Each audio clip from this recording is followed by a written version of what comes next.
আসসালামু আলাইকুম প্রিয় দেশবাসী, আলহামদুলিল্লাহ আল্লাহর দরবারে লাখো কোটি শুকরিয়া। আমরা পানিবন্দী, গুমতির বাঁধ ভেঙেছে, কিন্তু আজকে আমরা শুকরিয়া করি আল্লাহর কাছে। এই জন্য আমরা বুড়িচংবাসী যারা যে যে ইউনিয়নে পানি ঢুকছে সবাই সহযোগিতা করতেছে। বিভিন্ন এলাকা থেকে, ঢাকা থেকে, কুমিল্লা থেকে, বিভিন্ন এলাকা থেকে মানুষ এসে আমাদেরকে ত্রাণ দিচ্ছে। আমাদের এলাকা যারা পানিবন্দী ছিল তাদেরকে উদ্ধার করেছে। মোটামুটি 95% যারা পানিবন্দী ছিল উদ্ধার করা হয়েছে। কেন্দ্রে কেন্দ্রে রাখা হয়েছে তাদেরকে, বিভিন্ন স্কুলে, মাদ্রাসায়, বিভিন্ন কেন্দ্রে তাদেরকে আমরা রাখতে পেরেছি।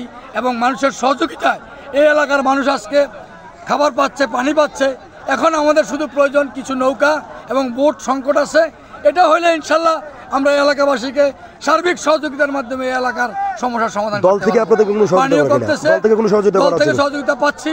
আজকে জাসাস কেন্দ্রীয় কমিটি আসছে, আগামী দিন মহিলা দল আসবে, গতকালকে এসছিল বিএনপির আরও কয়েকটা সংগঠনের যুব দল আসছিল, ছাত্র দলও আসছিল। আমরা কুমিল্লা জেলা বিএনপির সভাপতি ইয়াসিন ভাই এবং সদস্য সচিব সকলের সহযোগিতায় আমরা করতে পেরেছি ইনশাল্লাহ।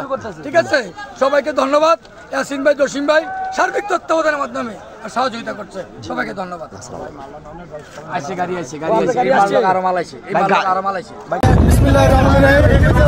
আপনারা দেখতে পাচ্ছেন বাংলাদেশ জাতীয়তাবাদী ছাত্র দলের নির্দেশে কুমিল্লা দক্ষিণ জেলা ছাত্রদল বন্যার্ত মানুষের পাশে আছে। যেদিন থেকে গুমতি নদী ভাঙন হয়েছে তারপর থেকে আমরা রাত্রিব্যাপী সাধারণ মানুষকে নিরাপদ আশ্রয় নিয়েছি।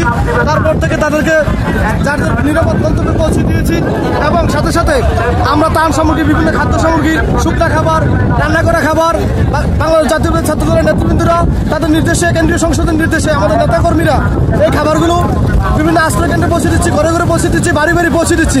এবং সকাল থেকে রাত্র পর্যন্ত আমরা এই মনিটরিং করছি। যারা খাবার নিয়ে আসতেছে দূর দূরান্ত থেকে দেশবাসী, আমরা তাদেরকে সহযোগিতা করছি। খাবার যাতে বন্যার্ত মানুষের পাশে পৌঁছে যায়, ঘরে ঘরে পৌঁছে যায়, আমরা সেই ধরনের সহযোগিতা করছি। আপনার ছাত্র দলের নেতাকর্মীরা নিরলসভাবে অক্লান্ত পরিশ্রম করে যাচ্ছেন। কেন্দ্রীয় সংসদের সভাপতি রাকিবুল ইসলাম রাকিব, সাধারণ সম্পাদক নাসির বিন নির্দেশে আমরা দিনরাত অক্লান্ত পরিশ্রম করে যাচ্ছি, বন্যার্ত মানুষের পাশে দাঁড়িয়েছি। ধন্যবাদ।